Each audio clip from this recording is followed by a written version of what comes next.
Assalamualaikum warahmatullahi wabarakatuh. Di video ini kita akan membahas beberapa soal tentang pretest PPG Matematika 2022. Bagi teman-teman yang baru menemukan video ini, silakan untuk subscribe agar tidak ketinggalan untuk video-video terbaru lainnya. Soal nomor 1. Oke. Suatu kompetensi dasar pada pembelajaran matematika kelas 11 adalah menganalisis sifat-sifat determinan dan inverse matriks berordo 2x2 dan 3x3. Rumusan indikator yang sesuai dengan kompetensi dasar tersebut kecuali A. Menentukan adjoint matriks-matriks berordo 3x3. B. Mengidentifikasi matriks singular. C. Menentukan kofaktor matriks berordo 2x2. D. Menentukan minor matriks berordo 3x3. E. Memahami hubungan matriks identitas dengan inverse matriks. Jawaban yang paling sesuai adalah yang C ya, karena menentukan kofaktor itu ada pada materi inverse matriks ordonya 3x3, bukan 2x2. Jadi jawaban yang paling tepat adalah yang C. Selanjutnya soal nomor 2. Satu indikator dari suatu kompetensi dasar pada pembelajaran geometri adalah menjelaskan panjang sisi suatu segitiga berdasarkan kesebangunan dua segitiga. Materi yang paling sesuai untuk mencapai indikator tersebut adalah A. Syarat kesebangunan dua segitiga. B. Pengertian kesebangunan dua segitiga. C. Ciri-ciri kesebangunan dua segitiga.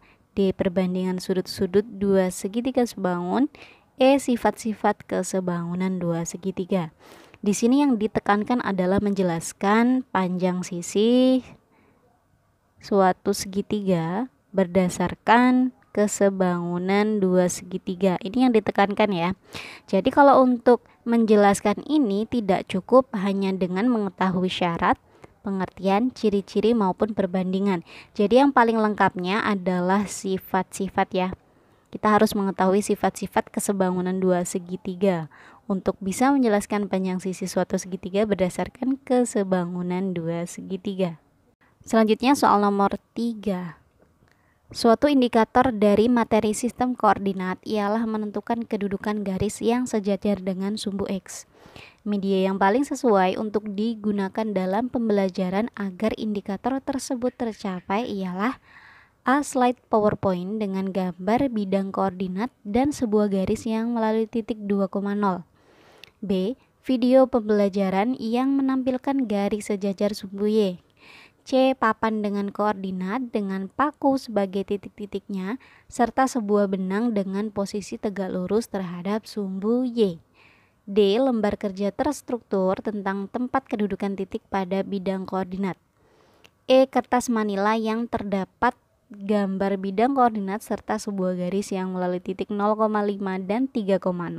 Yang ditekankan di soal ialah menentukan kedudukan garis yang sejajar dengan sumbu X. Nah, kita lihat untuk pilihannya. A itu slide PowerPoint dengan gambar bidang koordinat dan sebuah garis yang melalui titik 2,0. Ini sepertinya kurang sesuai dengan yang diminta soal ya. Kita lihat dulu. Kita simpan yang A, kita lihat yang B. Video pembelajaran yang menampilkan garis sejajar sumbu Y. Ini sejajar sumbu Y, sedangkan yang di soal itu sejajar sumbu X, jadi jelas B ini bukan. Kemudian C, papan dengan koordinat dengan paku sebagai titik-titiknya serta sebuah benang dengan posisi tegak lurus terhadap sumbu Y. Ini tegak lurus terhadap sumbu Y, ini juga bukan ya teman-teman. Selanjutnya yang D, lembar kerja terstruktur tentang tempat kedudukan titik pada bidang koordinat. Kita simpan dulu. Yang E, kertas manila yang terdapat gambar bidang koordinat serta sebuah garis yang melalui titik 0,5 dan 3,0. Kita lihat ya jawaban yang tersisa yang A ini dengan gambar bidang koordinat dan sebuah garis yang melalui titik. Ini sepertinya kurang ini ya teman-teman, karena yang ditekankan lagi-lagi adalah sejajar dengan sumbu X, sedangkan ini hanya melalui titik 2,0. Jadi ini terbatas untuk yang A. Selanjutnya lihat yang E. Ini juga terbatas ya, karena maksudnya itu cuman melalui titik 0,5 dan 3,0. Ini kurang nah sama soalnya. Kita lihat untuk yang D. lembar kerja terstruktur tentang tempat kedudukan titik. Nah, ini lebih luas ya. Jadi untuk yang D ini siswa bisa mengeksplor atau mencari tahu tentang materi tersebut.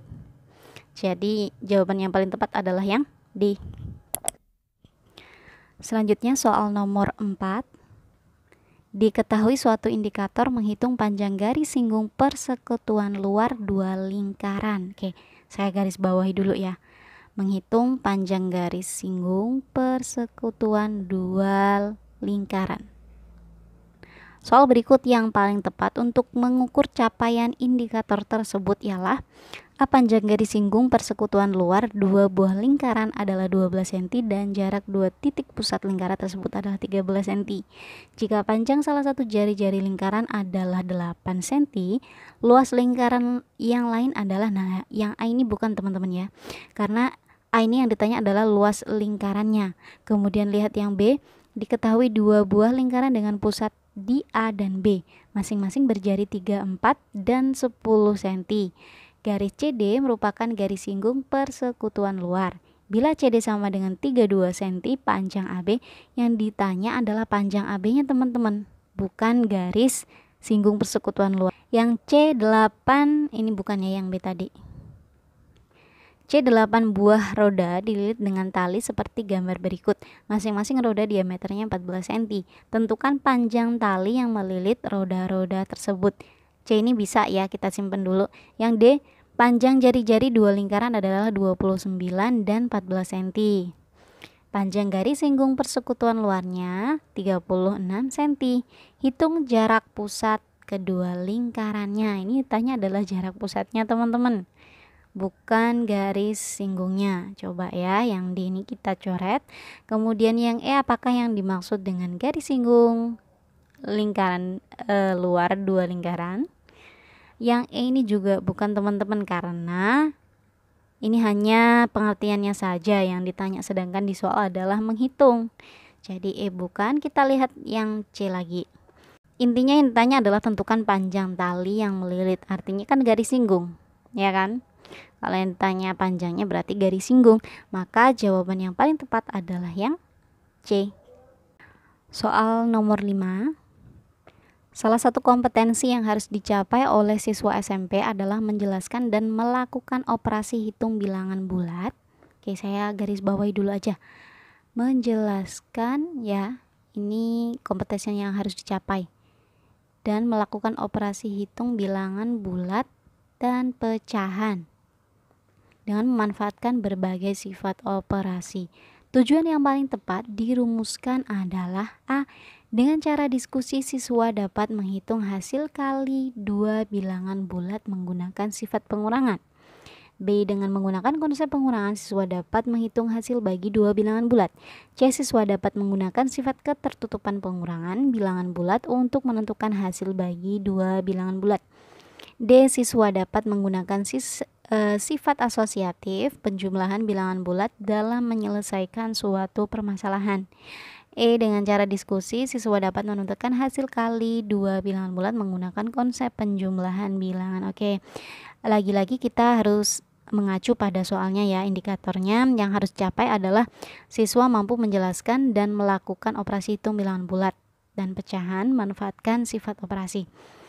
Indikator yang harus dicapai siswa dalam pembelajaran itu adalah ABCD teman-teman. A-nya apa? A itu audience. Dalam artian di sini adalah peserta didiknya ya. Kemudian B itu behavior. Yang artinya adalah kelakuan ya, atau kalau misalkan dalam pembelajaran itu adalah aktivitas siswa. Kemudian C-nya adalah condition.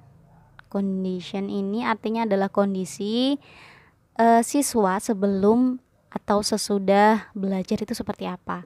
Kemudian D itu degree. Degree artinya adalah perbandingan ya teman-teman. Degree ini kaitannya erat dengan condition. Degree ini perbandingan dari si condition. Artinya adalah perbandingan kondisi sebelum dan sesudah siswa belajar. Seperti itu ya. Jadi kita lihat untuk yang A ini, dengan cara diskusi siswa dapat menghitung hasil kali dua bilangan bulat menggunakan sifat pengurangan. Yang A ini sebenarnya sudah tidak sesuai dengan soalnya karena menghitung hasil kali saja, ya kan? Sedangkan di soal itu harus ada bentuk pecahan. Jadi A ini sudah tidak nyambung sama soalnya. Kita lihat yang B, dengan menggunakan konsep pengurangan siswa dapat menghitung hasil bagi dua bilangan bulat. Boleh ya di sini karena ada kata-kata hasil bagi sesuai sama soal yaitu pecahan. Kemudian C, siswa dapat menggunakan sifat ketertutupan pengurangan bilangan bulat untuk menentukan hasil bagi dua bilangan bulat. Kita simpan juga ya. Yang D, siswa dapat menggunakan sifat asosiatif penjumlahan bilangan bulat dalam menyelesaikan suatu permasalahan. Di sini juga hanya sifat asosiatif penjumlahan. Nah, di sini kan lagi-lagi di soal adalah tentang adanya pecahan. Nah, yang D ini nggak nyambung juga sama soalnya. Yang E, dengan cara diskusi, siswa dapat menentukan hasil kali dua bilangan bulat menggunakan konsep penjumlahan. Ini juga cuman hasil kalinya ya teman-teman. Jadi E bukan. Kita lihat yang B sama C. Dengan menggunakan konsep pengurangan, siswa dapat menghitung hasil bagi dua bilangan bulat. Bedanya apa sih yang B sama C? Kita analisa ya. Yang C ini siswa dapat menggunakan sifat ketertutupan pengurangan bilangan bulat untuk. Nah, di sini kan untuk ya. Siswa dapat bla bla bla untuk. Nah, di sini kan C ini ada tingkatannya. Ada kondisinya, kondisi sebelum dan sesudahnya. Kemudian C ini juga ada perbandingannya atau degree tadi ya. Jadi C ini paling lengkap teman-teman. Karena dia memuat audiens atau pesertanya tadi ya, si siswa. Kemudian behavior adalah aktivitasnya. Kemudian C itu condition, sebelum dan sesudahnya ya. Menggunakan sifat ketertutupan pengurangan bilangan bulat ini adalah sebelumnya, kemudian untuk. Nah, itu adalah setelahnya. Kemudian perbandingan. Nah, di sini C ini paling lengkap teman-teman. Yang B ini kurang ya. Jadi jawabannya adalah yang C. Selanjutnya soal nomor 6. Untuk membelajarkan konsep bentuk aljabar secara berurutan sebaiknya dimulai dari.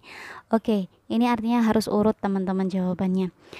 Dalam konsep pembelajaran K13 itu harus berbasis penguatan ilmiah teman-teman, ya kan? Penguatan ilmiah dan siswa itu dituntut untuk bisa mencari tahu, tidak hanya menerima dan menerima. Jadi kita lihat untuk pilihannya ya. Yang A ini menginterpretasikan kalimat sehari-hari ke dalam bentuk matematika, kemudian mencontohkan, setelah itu mengklasifikasikan, selanjutnya menentukan ciri dan seterusnya. Kita lihat jawaban lain ya. Yang B ini menginterpretasikan, kemudian mencontohkan, setelah itu mendefinisi dan seterusnya.